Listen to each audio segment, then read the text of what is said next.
guys, you are listening to episode 3 of Turn Coffee into Clients podcast show, and I'm your podcast host, Bella Networking Guru, the networking expert and the networking speaker.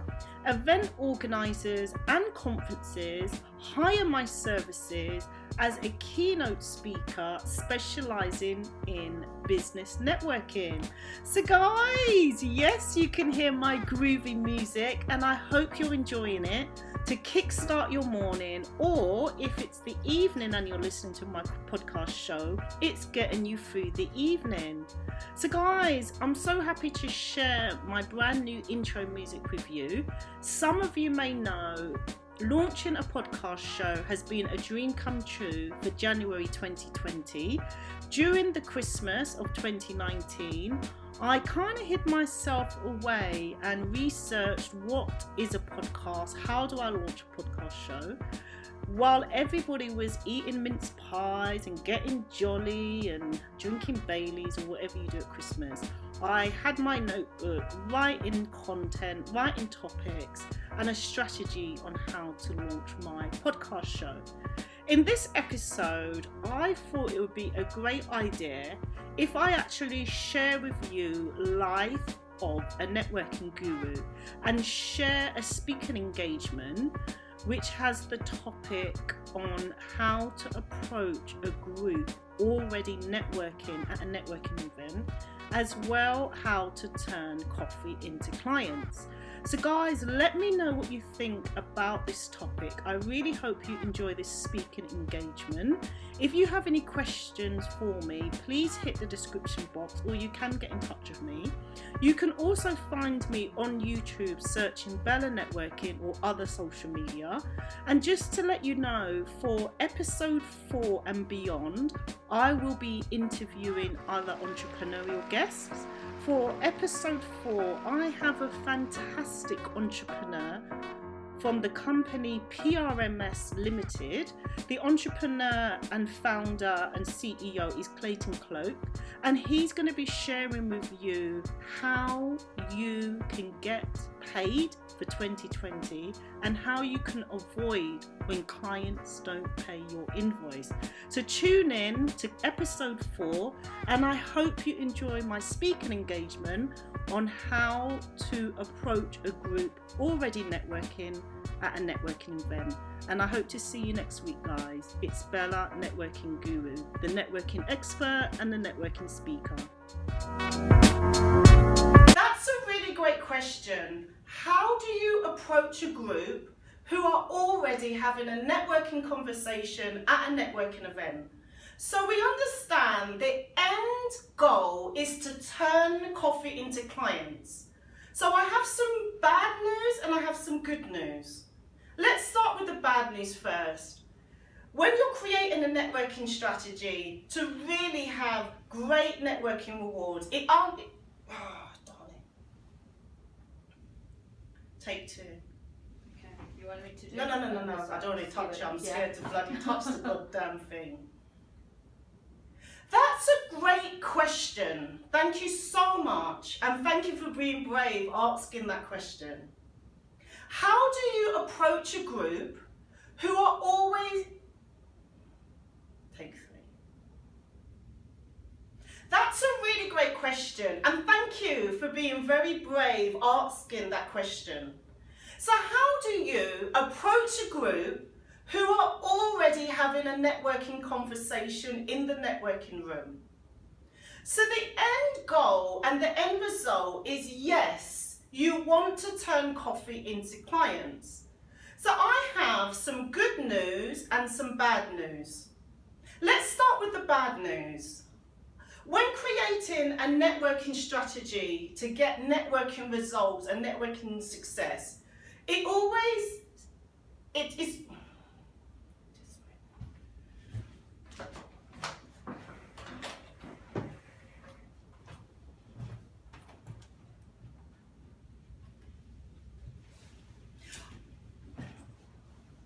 I like to start with the bad news. When you are creating a networking strategy and you want results from networking, It's always important to start with the bad news and overcome it with your strengths. So when you have difficulties approaching a group already having a networking conversation, I would like to reassure you, if you get it wrong once or twice, it's okay. Because the ultimate goal is how you follow up and whether or not you are able to achieve a coffee follow-up. A coffee follow-up meeting is essential because that is when you are building a relationship in order to turn coffee into clients. So let's picture this. You are at that networking event, you see a group networking, having a wonderful conversation, and you think to yourself, I would like to join this group, but how do I approach? A lot of my clients actually say, when they see the group, they become nervous and their confidence level falls. One of the reasons it's so easy to feel nervous and uncomfortable is because the view of the conversation that they're having seems very jolly, that they're having a good time enjoying networking conversations. And you probably think to yourself, well, how can I enter this conversation? Well, to reassure your nerves, the perception may look like they're having a networking conversation that's filled with joyfulness and happiness, but I've got some good news to tell you. If there's a triangle of 3 people, or there's a group of 4 or more people, I can assure you those networking conversations might look jolly and positive, but every one of those people are just as nervous as you. So when you are approaching that group, just think about you are not the only one who is nervous. Now here are a couple of tips that you can actually use tomorrow when you're networking on how to enter that group. The first one is, I made a reference to nerves and feeling uncomfortable. So use that as your asset, just like you would have an asset on a balance sheet. Walk up to the group and actually deliver the sentence. I would like to join your group, but I'm feeling a bit nervous. Is it okay that I join your group? I would love to network with you. I would like to ask you the question, do you think somebody in that group is going to say no? 99.999%, nobody in that group will ever say to you, no, you cannot join our conversation. There are so many advantages for you showing your vulnerability when you join that group. First of all, you may not realize it, but it shows a bit of confidence on your side because they are seeing that you are nervous. And in business, there's nothing wrong with being vulnerable. Vulnerability actually wins. Why does it win? It shows that you're human. And a natural instinct would be the other delegates in the group are going to welcome you. And I can assure you, the number one question they will ask you, what's your name? What's your business? Then the networking conversations will begin on your side. And then before you know it, 30 seconds pass, 60 seconds pass, and you are actually in a networking conversation with that group. If that doesn't work, another tip that I will give you is approach the group and deliver the sentence, I've seen your group network from the bar stand or the canapé stand. It sounds like you guys are having a really great conversation. Can I learn more about what you're discussing and also learn about your business? That's another way to enter the group. It is being direct, but we're here to network. And the winning sentence for networking is always, I'd like to learn more about your business. You have to have a positive mindset when you are trying to master the art of conversation. And this is where the element of bad news does come into play. But where there's bad news, there's good news. You can develop these skills, and mastering the art of conversation in the networking room is essential, because you will not achieve turning coffee into clients. If you do not have networking conversations, you will lose out on the opportunity to get to know the delegate a bit more, exchange the business card, to get the business card that has the delegate's contact information to schedule a coffee. So whether we like it or not, there are skills that we have to improve.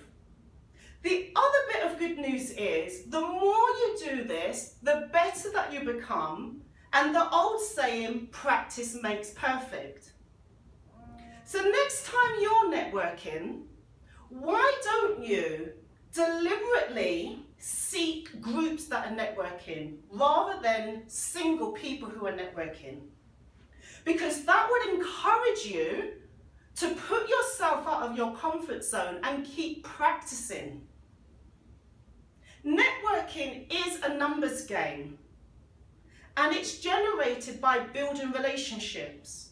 So it's important that you master the art of conversation.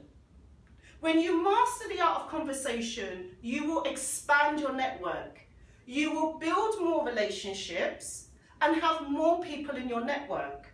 More relationships, more opportunities to grow your business. And those opportunities allow you to build that network and invite for a follow-up and a coffee meeting in order to turn your coffee into clients. So thank you so much for that question. I will stick around if anybody has any other questions. In the meantime, you can follow me on all my social media platforms at Bella Network. Thank you so much for coming along to the seminar on how to turn coffee into clients. You have been listening to episode 3 of Turn Coffee into Clients, and I'm your host, Bella Networking Guru, the networking expert and the networking speaker. I'm sure some of you would love to meet me in person and get your questions answered on how you can grow your business for 2020. Why don't you come along to my upcoming business networking seminar taster on Monday the 17th of February at 6:30. The nearest tube is St Paul's, London. All you have to do is visit my website, turncoffeeintoclients.com. And guys, do share with other colleagues and entrepreneurs in your network. I look forward to seeing you. There will be a Q&A section where I'll be answering all your questions. In the meantime, do tune in this time next week for another episode of the Bella Networking Podcast Show.